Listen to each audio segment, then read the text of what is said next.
Done. Om Namah Shivaya, says my brother. Good morning, bhai. Good morning.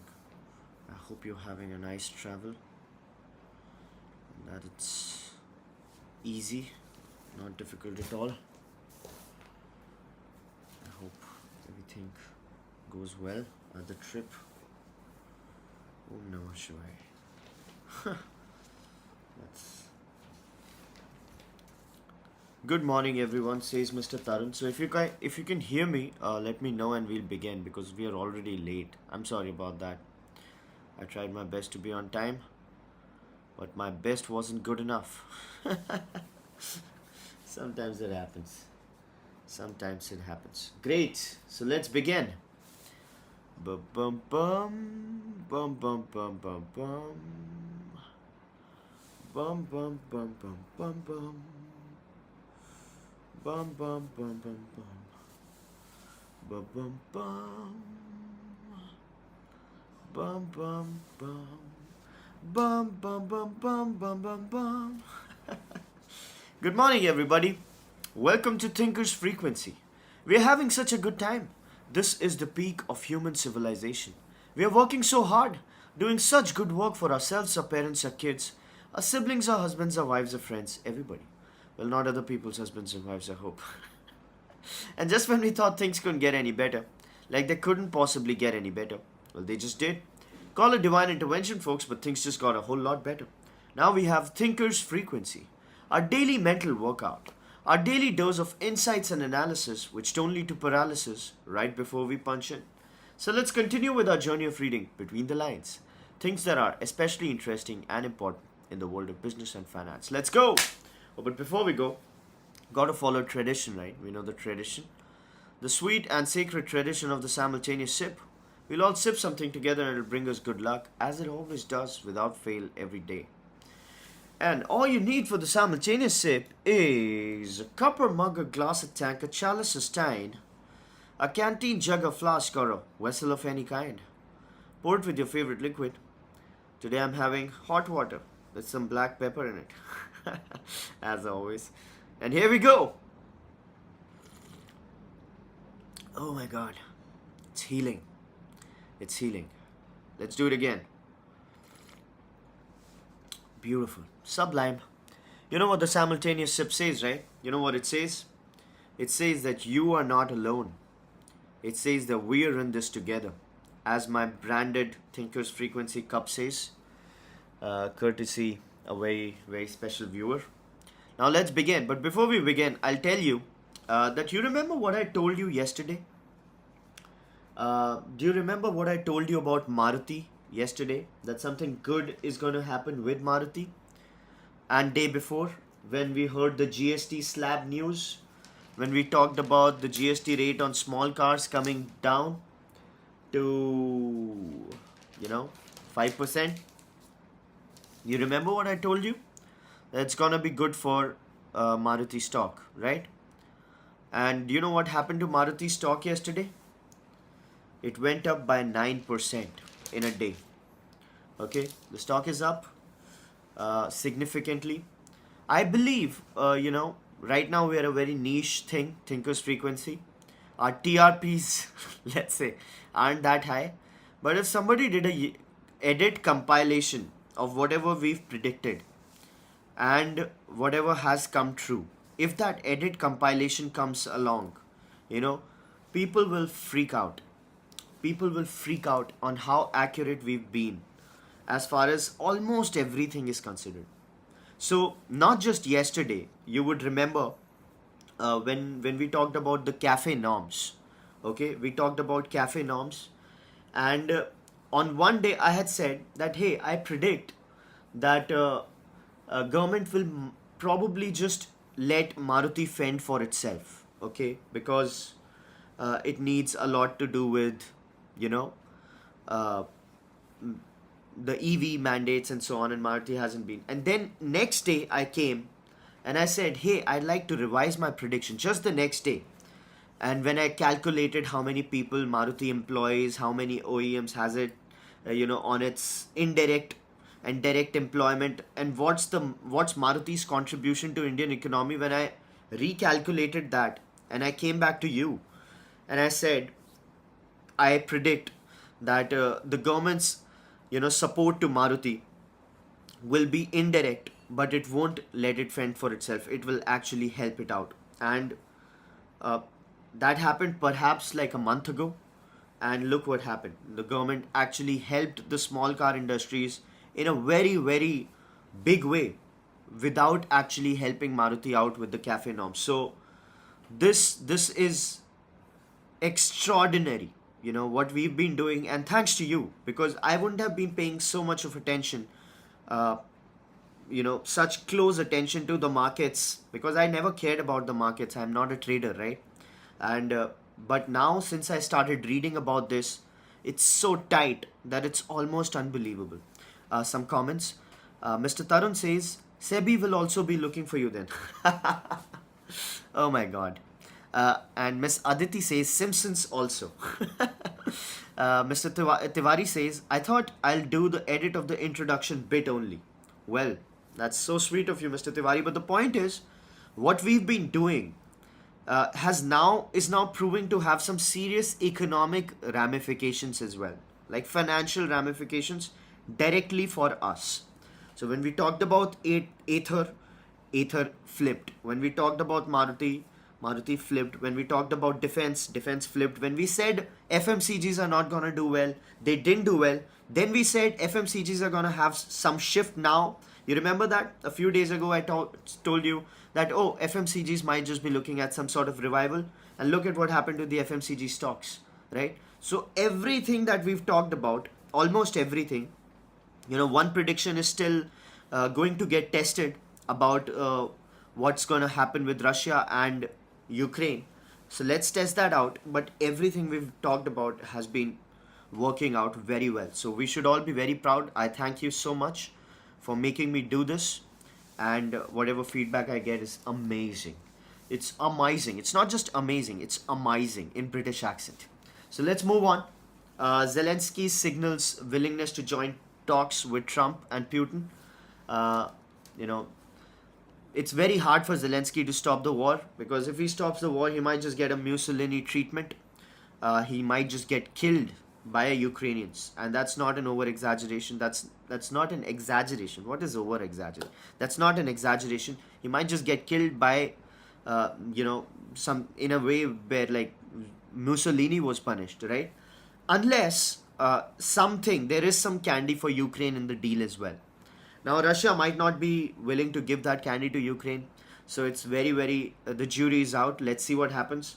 But as we predicted, this war should be coming to an end sooner than we know it, and India will actually play a significant role in that because of the whole tariff situation. So let's move ahead with that. US inside. US wants to buy 10% in Intel. Now, Intel is an American jewel. We've talked a lot about Intel. I have expressed my admiration for Intel a lot. I've told you about the books I've read by Andy Grove sir. Rest in peace. Andy Grove sir was the founding member of Intel. Not the founding. He wasn't the founding guy, but he was the longest running CEO of Intel. And he is like a legend, a godlike figure in the Silicon Valley. So the best books on management, like absolutely no contest, right? The best books on management are High Output Management and Only the Paranoid Will Survive. And that's Andy Grove sir. But as soon as Andy Grove sir went out of Intel, Intel fell like a house of cards, because probably its management didn't read those books, and that was a big trouble. So, essentially, a DEI story. Intel became a DEI story when Nvidia, AMD, everybody just leaped forward. Intel got left behind. But the fact is that Intel is still a very important company for America, right? Very important company. It is a very important signal for America. If Intel falls, it's gonna be not good, right? Intel is in many ways like Maruti for America. Not in the current economic strength zone, but yes, as far as the symbolic strength is considered, it's very difficult for America to let Intel die, right? So when Mr. Trump said that, hey, Intel CEOs should be fired, while Intel was going through a very, very big turnaround operation, it was like a Hail Mary thing. We talked about this, that they were trying to do the Panther Lake A18 manufacturing, the chip manufacturing, where they're just looking at bettering their yield. It was a very important time for Intel. So when Trump said that, hey, Intel, you need to fire your CEO because he's conflicted. And then Lip Bhutan, the CEO of uh, Intel, came out and said, I'm clean. We knew what was going to happen, right? America would have tried saving Intel. So Trump came out and said, hey, Intel is nice. Lip Bhutan has an amazing story. And now US is trying to buy a 10% stake in Intel in a bid to save it, right? So that's the news. Intel is like Vodafone for America right now. You got to save it, but the company needs to save itself. By speaking of which, Vodafone is in big trouble. Vodafone is in perpetual trouble, right? It's a dumpster fire on steroids, and we've talked a lot about uh, Vodafone's troubles and who's responsible for them. We've talked about who's responsible for them, right? Vodafone troubles. You remember? You remember the joke? If it's not new and it never gets old, it's an Abhishek Bachchan's joke, right? Abhishek Bachchan is to be blamed for Vodafone's trouble. But the point is that the company is not being able to raise money. So the banking, capex target it has, the loan target it has, it's not been able to do that, and the company is saying that we might have to rely on our internal cash flows to expand ourselves. But the point is, the company doesn't make any internal cash flows, right? It's not a money making machine. Its cash reserves are at what, 2,000 crores. It's a dumpster fire on steroids, right? The government has 49%. The government can't lend it more money. The government has been trying to forego lot of its fees to just help the company in whatever way possible. But what can it do? The capex target is like 5,000 to 6,000 crores, and capital raised through its follow-on public offering will be fully deployed by September 2025. So the company is going to be out of money pretty soon. Now, we shouldn't be surprised about that. We've talked about that. So let's move forward. China's rare earth product exports hit 6-month high. So you know what happens. Viewers of Thinkers Frequency know what front loading means, right? When bans are gonna come or price increases gonna come in days to come, what happens is that people start front loading, right? They start buying in bulk, they start selling in bulk, just so they can avoid whatever they can avoid, right? As far as it's like when we years ago, when petrol prices used to rise, there used to be a huge beeline outside the stations, right? Because people wanted to save a few bucks on the petrol, which is soon going to be expensive. So that's front loading. The opposite of front loading is deferred purchases, right? And that's what happened. So when China essentially blocked all these rare earth supplies, it happened like in the beginning of this year.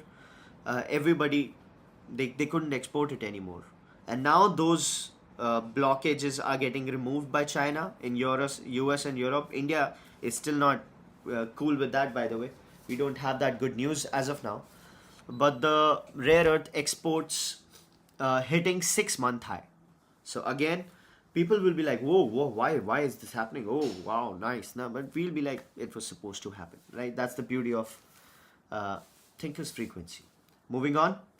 Speaking of front loading and deferred purchases, a similar pattern is probably going to happen with auto purchases. You remember, with the GST slab going down, what happens is the cars are going to get cheaper, right? Now people know that the cars are going to get cheaper, so why would they buy right now, right? So it has a sort of a perverse monkey effect. It's when you know that the things are going to get better, you'll just delay the purchases, and that's going to cause a big problem for the auto sector. So they want the quick implementation of this, but it's going to take a couple of months. So for those 2 months, these car companies are going to get screwed. So the fact around this is, it's something called Osborne effect. Now, it's not 100% same, But I'll tell you what the effect is. Now, Osborne used to be a company in the compute era. In 1980s, it used to be a PC kind of a company, right? And they were pretty good. They were doing a pretty good job. So what happened with Osborne was that the founder of the company built up his next generation of computers a lot. So what he started doing was he started saying that the next generation of computer is this, the next generation of computer is that, it's gonna do this, it's gonna do that, it's amazing, and so on and so forth, right? Unfortunately, what happened was that people stopped buying his current purchase.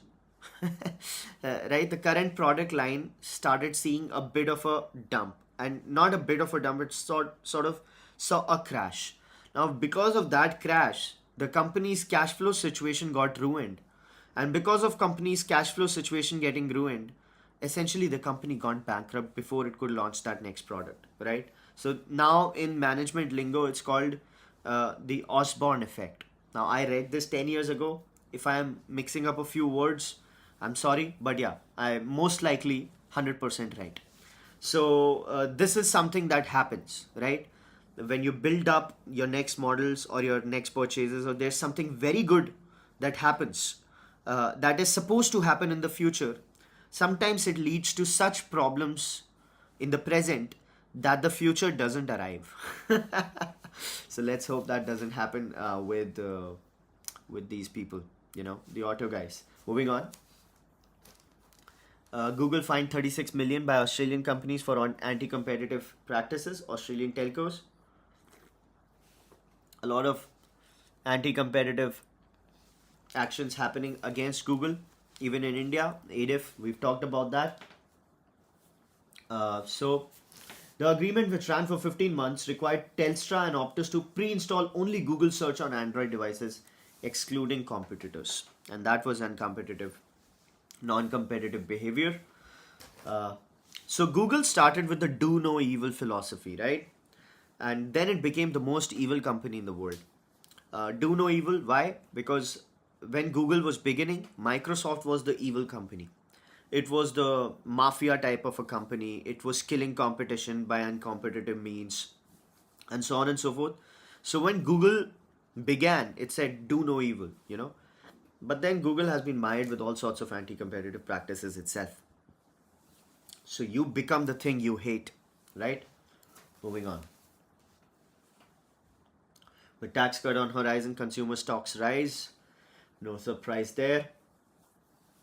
Amid festivity, auto and electronics company carry weight of GST on their shoulders. No surprise there. We've talked about this. Quick commerce companies fire discount missiles. Quick commerce company fired discount missiles to fill festive cart. Mr. Tiwari says, we are on YouTube, a Google company. Well, Google, we can't exist without Google, Mr. Tiwari. That's a fact. We, right now, are at Google's mercy, and every company has tried dethroning Google a lot. Sincere efforts, everything happened. Nobody came close. Microsoft kept attacking Google for 25 years. Nothing happened until a year ago with the chat GPT thing, right? It's actually killing Google search. So quick commerce companies firing discounts to fill festive carts. These people, these idiots, these morons, these people are going to kill Kirana stores, man. We've been talking about that. So they're giving discounts up to 70%. So there's Zepto, Instamart, Zomato, Eternal, and now there's going to be BB Now, Amazon, and Flipkart, and even Jio. So Jio obviously doesn't play these kind of games, but everybody, they're really going heavy on discounts. They say that we need to gain market share during this time because this is the time for customer acquisition. So every discount that we give is basically a customer acquisition cost. So they're just killing it. Even for small purchases, they're just going way below the MRP. Everything, it's just next level. These people are going to kill a lot of Kirana stores, and they're going to have a lot of problems, and there's not going to be anything in positive. So the jobs, people say they're creating jobs. They're not creating jobs, they're creating traps. It's going to be a bunch of issues because of these people. Why isn't CCI stopping these people? Like, competition Commission of India. That's what it's supposed to do, right? Uh, uh, some sort of price parity they should bring. Like, hey, you can't deep discount, you can't sell at a gross margin, negative gross margin. It's been years that these people have been screwing the average retailer. Why isn't anybody doing anything about it? By the time government wakes up, it's gonna be too late. Moving on. Telcos are also gonna be happy with the five. So they're making a case that we should also be under the 5% GST play. Uh, Speaking of the GST thing, now the government has done a great move, right? It's reduced the GST. But what happens to the government? Uh, what happens is uh, Mr. Tiwari says, yeah, like MRP, there should be lower end as well. Yes, exactly. Like anti-dumping duty, right? You protect your steel industry by laying some duty off the foreign steel, right? You protect industries for predatory pricing. It's predatory pricing, man. These people are openly doing predatory pricing. When is somebody gonna step up? What the hell is that? I was almost going to use the F word, but not today. Will not be defeated. Anyway, what happened is the government actually reduced GST. Now what's going to happen is that the government's earnings are going to come down because government makes a lot of money by GST, right? And if government's earning capacity comes down, it's good. It's a good move for the government from the government side for people. But unfortunately, what happens is the government's yields, 10-year yields start going up because the overall financial world, when looking at India, they start feeling bad about Indian government or sovereign debt's ability to pay itself back, which is exactly what is happening. Bond yield sees biggest surge in 14 months because of the GST issue. So they say that while this is good for India, while this is good for consumption, while this is good for the economy, while this is very deflationary, it's pretty good, but we fear that you might not be able to pay back. So the bond yield is essentially the interest costs. They are going up. So moving on. I'm sorry, my voice is a little weird today. I guess might just be the weather. When in doubt, talk about the weather, right? Mr. Modi has gotten a call from Mr. Putin, and they're talking about their meet with Trump. Mr. Modi very astutely has written a statement. Good to talk to my friend Putin about his talk with President Trump. So this is a very solid equation. You know, we've talked a lot about this. How India, US, they were supposed to be allies in the 21st century. Everybody was supposed to counter China because China is at the peak of the mountain, right? It's the top of the tree, and US risks losing to China in a very direct way, and so I lost my train of thought because of a comment, but I'll get to it. Yeah. So India was supposed to be a counterweight to China because China is a pretty solid and direct adversary of US and of India. I think a big blunder that these people made, the US guys made, Trump made, was actually getting India into the crossfire instead of just doubling down its, attack on China. But there is a perspective to it. So, Mr. Marco Rubio has said that if we were to tariff China over and above what we've done already, like the 50% tariffs, the entire global energy market would have gotten screwed. Why? Because China is the largest importer of Russian crude. It's also the largest refiner, of course. So when you tariff China and it's refining Russian oil and sending it to everywhere, and if it gets tariffed, the price of the oil commodity just goes for a toss across the world.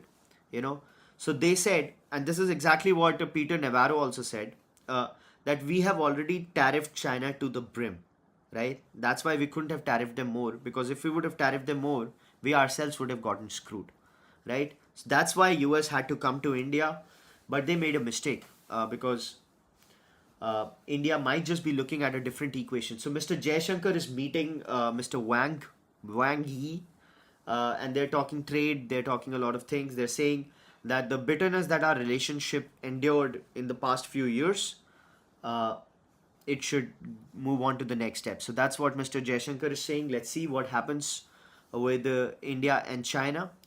Mr. Modi is gonna probably meet President Xi of China in the SCO summit, which is supposed to happen sometime soon. So a lot rests on what happens here. However, what's clear is that there's no US other than US, right? There's no uh, replacement of US. It is the largest trading partner of India. It is a great importer of Indian goods, about $100 billion. Before all of this, India was looking at scaling up US exports to $500 billion. US demand is a very good cushion for India to attract investments and so on and so forth. So there's no second US. So even if US has made what looks like a pretty hurtful move towards India, as we've always said, it's a temporary thing and it's gonna get reversed because US knows it, India knows it, China knows it, that the real power is China. That's to be countered. So let's move forward with that. A lot of action happening as far as VCs are considered on AI. Unfortunately, none of that money has hit me yet. Axel, Lightspeed, Elevation, next wave of AI infra developer tools. The funding has gone much above what it was. We've discussed this, right? Elevation is looking at 15 to 20 AI deals in the past 2 years compared with an average of 5 to 6 annually. So from 12, they've gone up to 15 to 20, which is quite a zoom.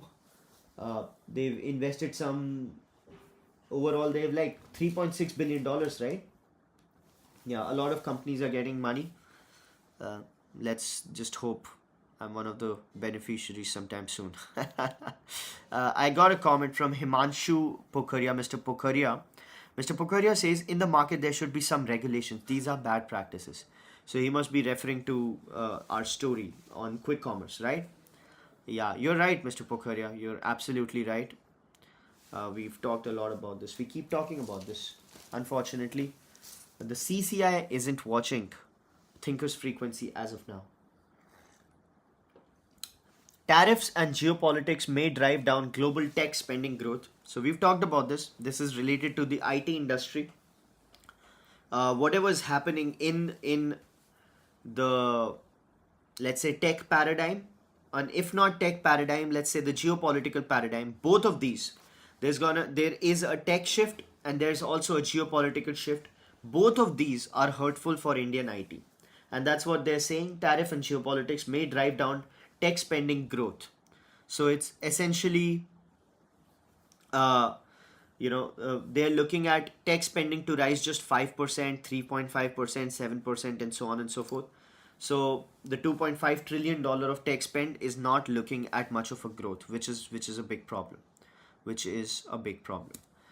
Moving on, we've talked a lot about this. We've mentioned Gartner lowers to 2025 tech spending to 7.9%, pegging at 5.4 trillion from 9.8 earlier. So 9.8 to 7.9. Forrester projects 5.6% growth to 4.9 trillion, up from 4.6.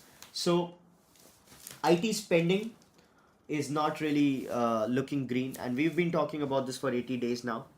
So that's that. Mr. Chandrasekhar says CCI is watching ABP. maybe because nobody is talking about Kirana stores, right? Everybody is looking at the formal economy and the formal numbers and the foreign investment numbers and FDI and so on and so forth. Nobody is looking at the little guy right now, which is screwed, because 13 million Kirana stores, they hire. So I did some math, very detailed math. I sat with my brother, started doing some numbers, and we found out that if a Kirana store dies, you can expect at least 5 or 6 jobs to go out. At least. That's like a bare minimum, right?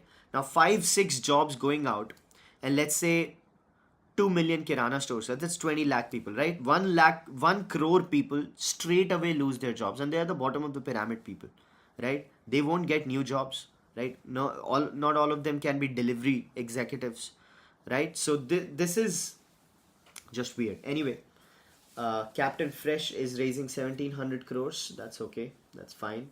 Seafood exporter. Uh, Amazon says we will not hold back on investing in quick commerce, right? We will not go to tier 2 markets, but wherever there's ample amount of bulk, we'll go heavy. So now Amazon is almost everywhere as far as big, Bangalore is considered. So they're delivering across Bangalore. So they're cool. They're saying that quick commerce is not different for us. It's just faster delivery, right? And we are going to go heavy in the metropolitans. We are now almost everywhere in Bangalore, and we are going very sustainably. So when Amazon says it, Flipkart will say it. Flipkart is a very strategic asset for Walmart. It cannot afford to lose market share, Flipkart, no matter the losses. So Flipkart doesn't have to make money for Walmart to be interested in it, right? It doesn't have to make money. All it needs to do is keep the market share, because Walmart is like a $500 billion company by revenue, right? $1 billion in losses doesn't matter, which is what's exactly happened. So Flipkart lost like $1 billion last year, and it's been losing $1 billion for years, right? Every year, but there's no problem. So quick commerce is just gonna get heated up, and which is so sad. We didn't need this. Nobody needed this, right? Amazon gets festive ready to hire 1.5 lakh seasonal workers. We've talked about this. Seasonal hirings. Everything rests on this festive season. The government has really lock, stock, and you know what? What's that figure of speech? It says lock, stock, and barrels, right? It's gone lock, stock, and barrels on this festive season. Reduce the GST, making sure that the consumption story hits such a peak that the economy starts looking good absolutely instantly, right? All it needs is 2 quarters, and if these 2 quarters go well, private capex is gonna go up. Private capex goes up, the economy will suddenly start looking very, very good. Moving on.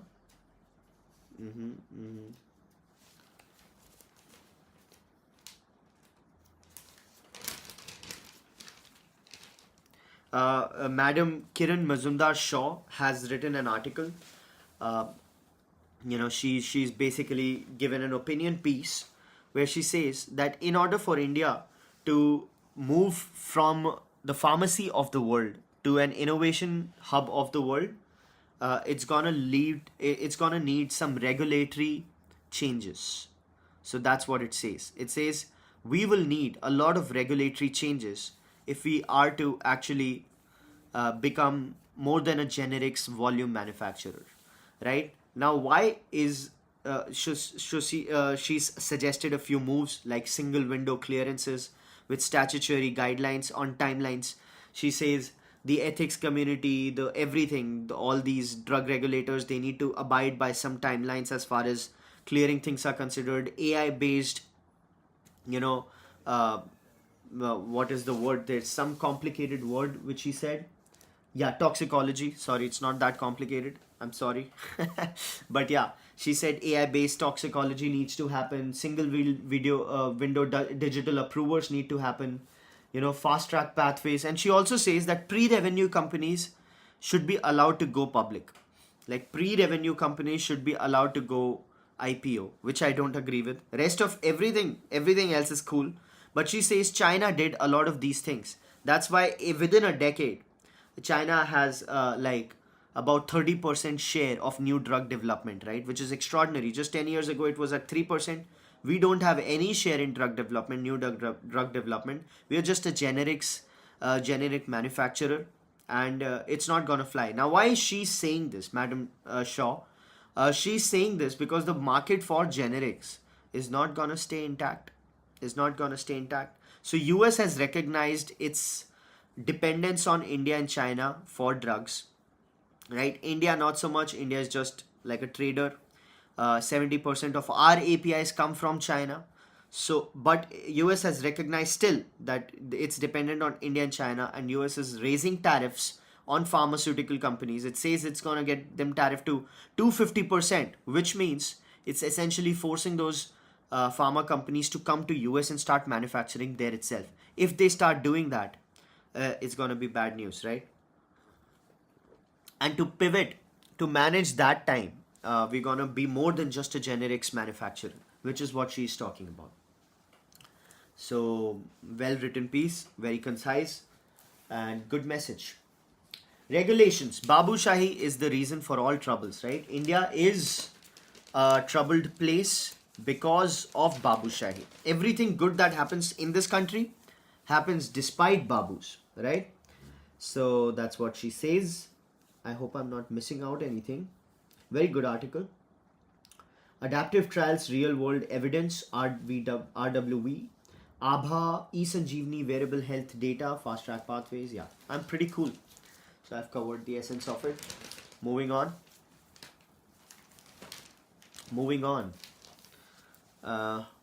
Crude imports falter on stagnant demand. So India's petrol diesel demand is up, but crude is more than petrol, diesel, and all of these things, right? Crude is also pet coke. It's also a lot of other things, the petroleum products, which are not just fuel. Now, while India's demand for fuel, like petrol, diesel, and all, it's up. It's going 7% up. It's fair. Its demand for crude overall, the other products, it's going down, right? So I'll just tell you what these products are. Yeah, fuel oil, naphtha, pet coke, etc. So these things, demand is down. Now, if India's demand for crude goes down, okay, if India's demand for crude goes down, China's demand for crude is already down. The crude is going to have a deflationary play. So it's going to hit the floor. What it means is, when you say hit the floor, there's a floor of the price at which crude needs to go, right? Below it causes problems. So that's the floor ceiling. It's, finance lingo. So it's going to hit the floor.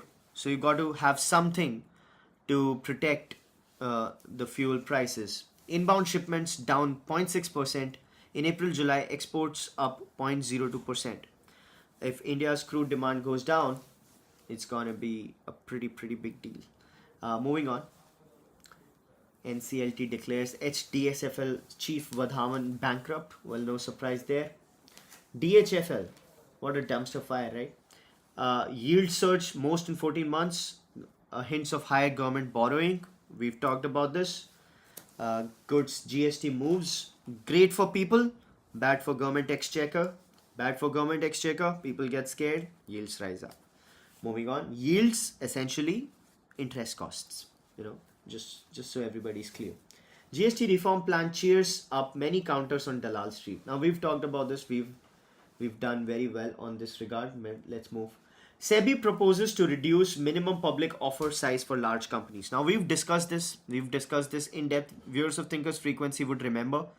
Jio wanted to IPO, but then what happened was that Jio said, we are such a large company and Indian stock market isn't mature enough to absorb such a large company, because there's a minimum requirement of float, right? Float is the public shareholding.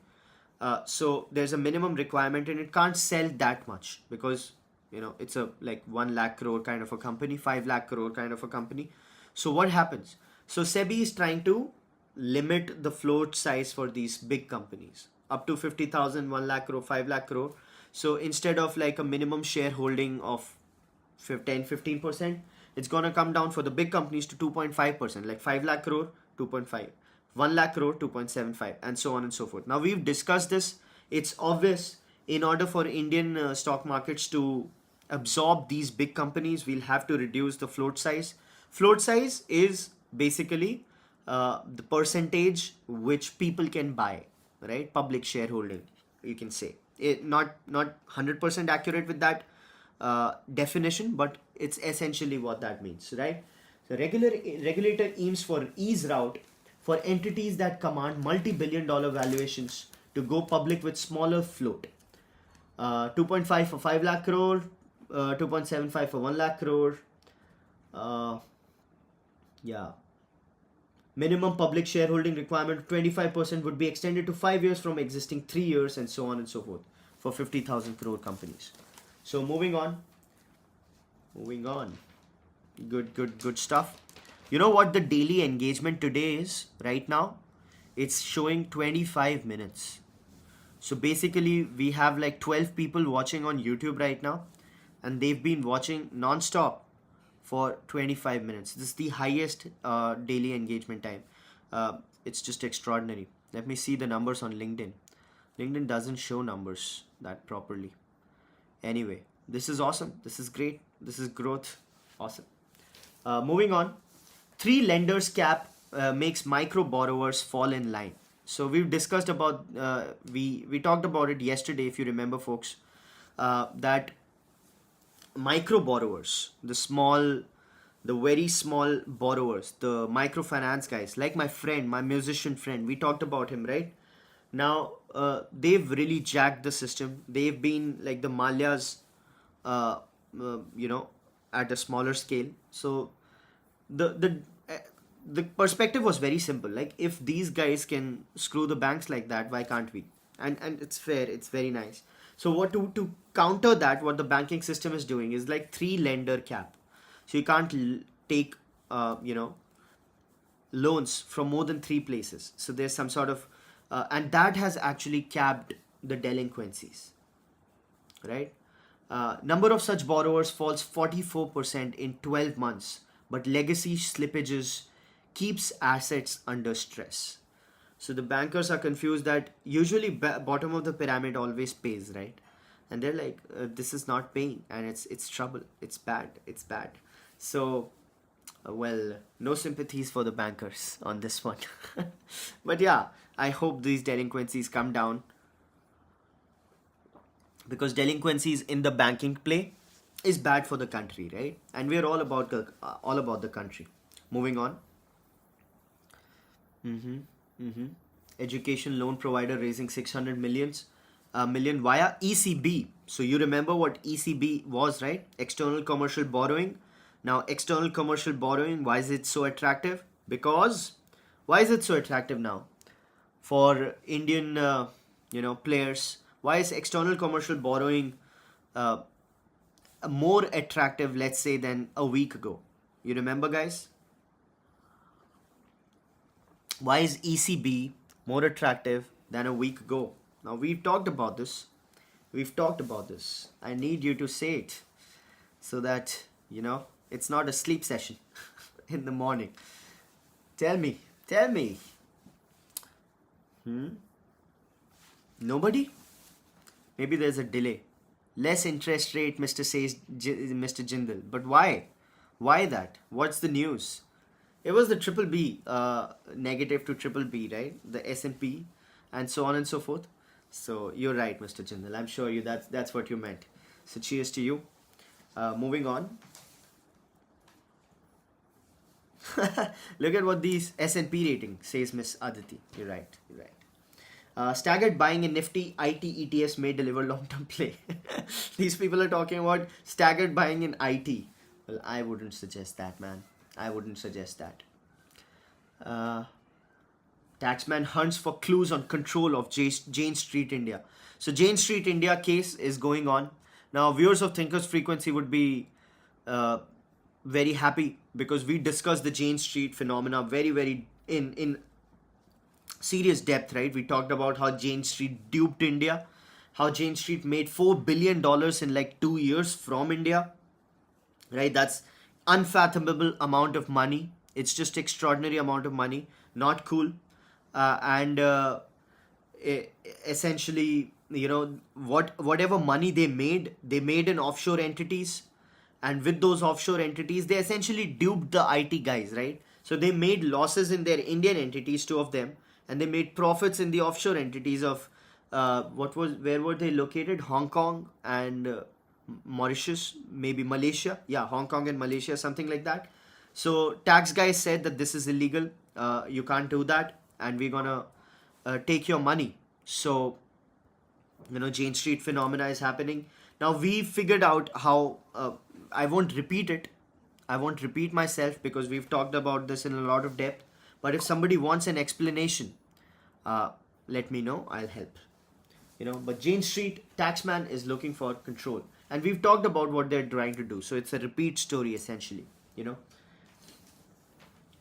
every story, every story needs to be looked at from uh, with history as the guiding principle. You know what the problem with people is? How we are getting so much better with our analysis of things, because we are looking at stories as streams.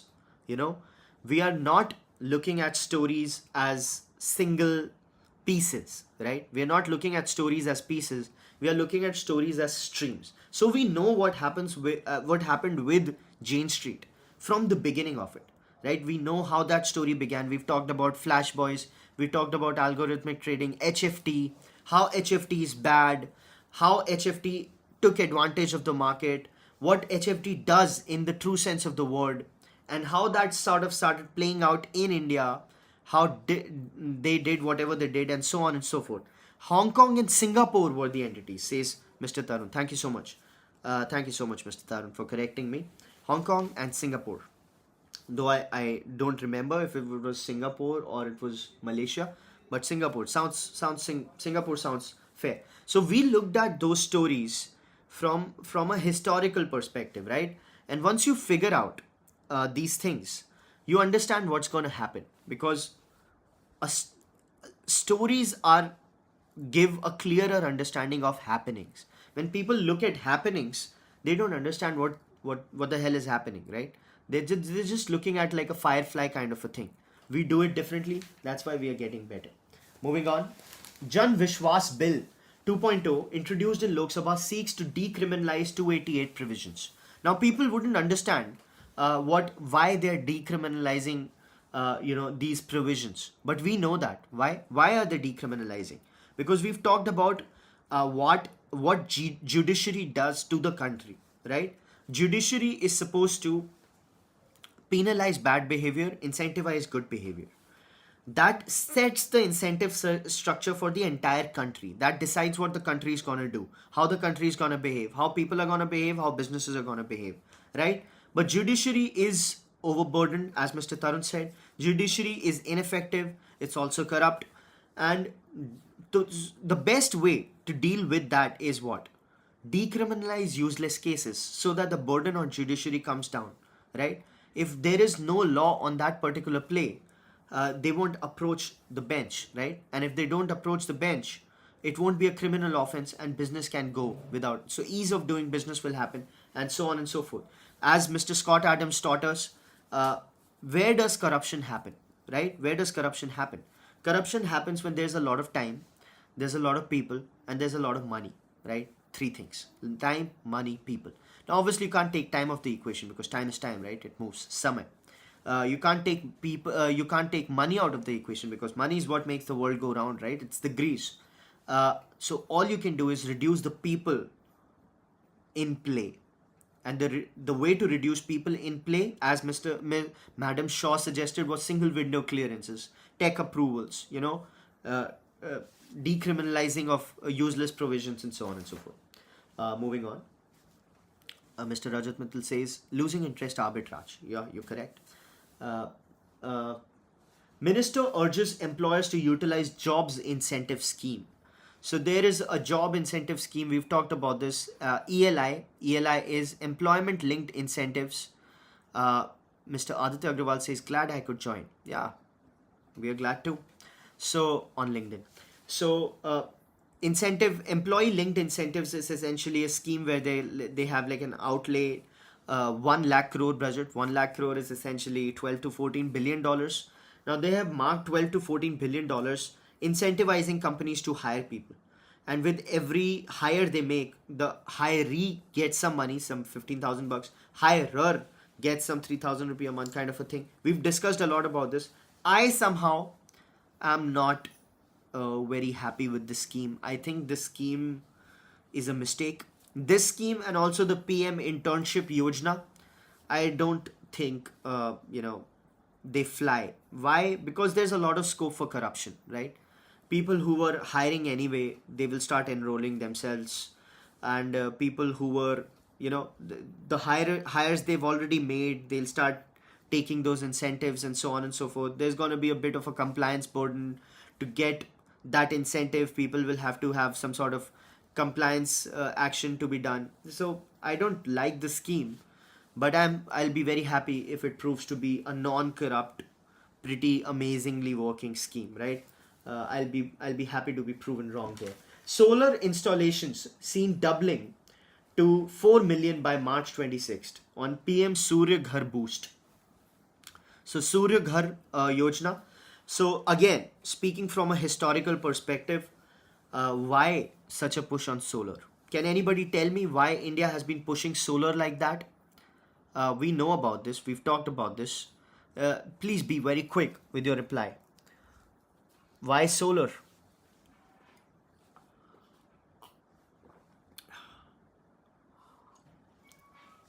Okay, so we are going solar because we need to reduce the import of oil, crude, energy security. China has a monopoly. Not that, Mr. Jindal, China has a monopoly is not the reason why we are going for solar. That's something that we have to swallow because it's life. Mr. Tarun says energy security, which is cool. But a better answer is to reduce the import of crude. By the way, it's the same answer, not better. So to reduce the import dependence, right? The crude, because it drains the forex, it makes the company weak financially, and so on and so forth. Natural, right? Energy imports. Mr. Mittal is right. Now, when we reduce imports, right? We energy independence happens. A lot of good things happen, and also Indian exchequer, the finance exchequer makes good. Now, what has government done previously in these steps? So the answer lies 10 years ago when they started this Ujjwala Yojana, where they started replacing incandescent bulbs with CFLs and then later LEDs, because they knew that if the world shifts to LEDs, they're gonna reduce the electricity bill, and if electricity bill comes down, essentially, it's the step in that direction. So Ujjwala Yojana, very successful. The entire country got illuminated by LEDs, saved a lot of money. Next thing what happened was the AC thing that they're trying, right?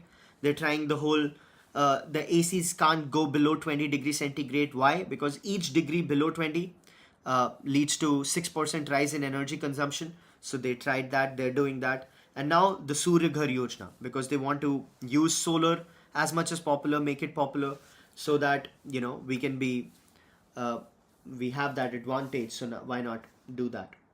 Moving on. Annual FASTag pass crosses 5 lakh users. That's a pretty good update, right? 5 lakh users getting a 3,000 rupee pass. How much is that? 5 lakh times 3,000. I'm very bad at this, right? So 15 lakh, 1.5 crores, 15 crores, 150 crores. 150 crores. Not bad at all, man. Or is it 15 crores? I don't know. Moving on. PM brainstorms roadmap to fast track next gen reforms. So the government has a sweeping legal procedural overhaul to cement India's growth. 150. Okay, thank you, Mr. Tan. 150 crores. So exactly what we were discussing just now. The way to reduce corruption is to make sweeping legal procedural changes to reduce number of people in the fray, because you can't change time, you can't change money. Take people out of the equation, let things happen, and you grow. Deregulation. Trump calls it deregulation. I know more about deregulation than anybody. That's a very fun video, by the way. Trump says he knows about more than anybody. Watch that video. I've laughed at it a lot. Moving on. NSS to survey farm households and debt. Government to resume farm and debt surveys in 26 after 7-year gap. So the government essentially for 7 years hadn't conducted the debt survey, the household debt survey, farm households and debt, which is very important, right? Which is very important. And MOSPI and Indian authorities have really done a very, very good job as far as this data collection is considered. We discussed this, viewers of Thinkers Frequency would remember, while US just saw the job data head getting fired by Trump because of sweeping inaccuracies, we've not had something like that. So we are doing this very, very well. IBC 2.0, from ambiguity to clarity. IBC is Insolvency and Bankruptcy Code. it's getting better. Peter Navarro says uh, India should act like a US partner or pay the price. So, again, that rhetoric on the Putin war situation. Speaking of, uh, you know, well, it has nothing to do with. Uh, it says that India is now cozying up to Russia and China. This is a strategic mistake, man. What do you expect us to do, right? Phil Knight, sir, the writer of Shoe Dog, a great book which we've read. A lot of viewers of Thinkers Frequency have read now. He's donated $2 billion for Cancer Research Institute, which is seen as a step to. It's a pretty generous donation, right? $2 billion for one institute. It's heavy. So Nike has lost a lot of goodwill recently because of being woke and all, and it's a step in the right direction. Moving on.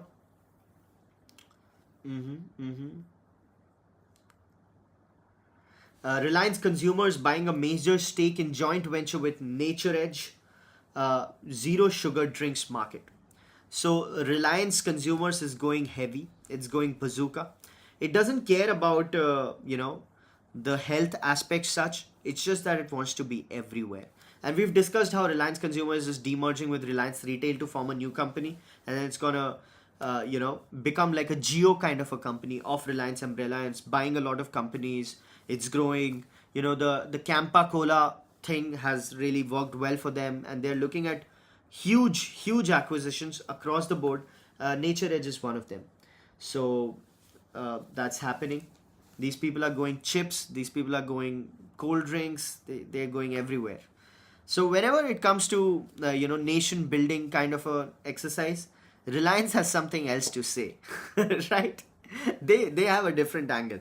They're not very direct with the whole nation building exercise. So you won't hear Reliance actually having a very good startup fund, or helping early stage startups to actually help something out.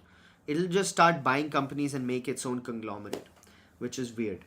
And especially in fast food, sugar drinks. Anyway, moving on.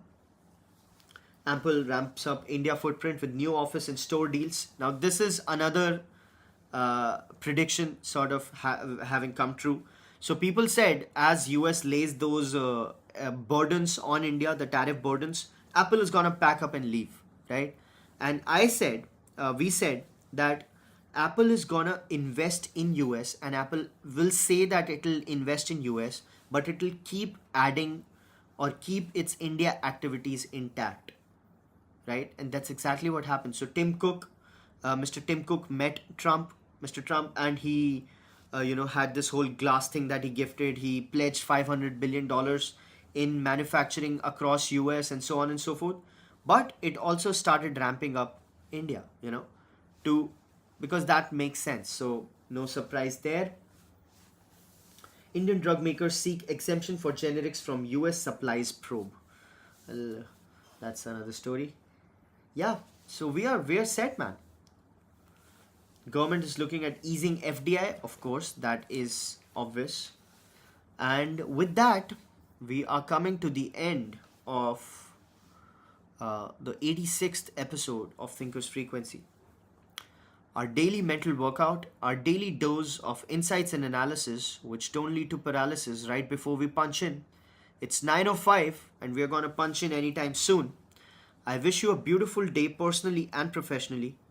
I'll see you tomorrow, same place, same time, hopefully. I need to thank Mr. Mittal. Hope you're having a safe travel. Mr. Tarun, Ms. Aditi, Mr. Tiwari, Mr. Chandrasekhar, Mr. Jindal. Thank you so much. I had a lovely time talking. I hope you liked the discussion. I hope it added value to you. I hope it was fun and funny, because if it's not funny, it's not life.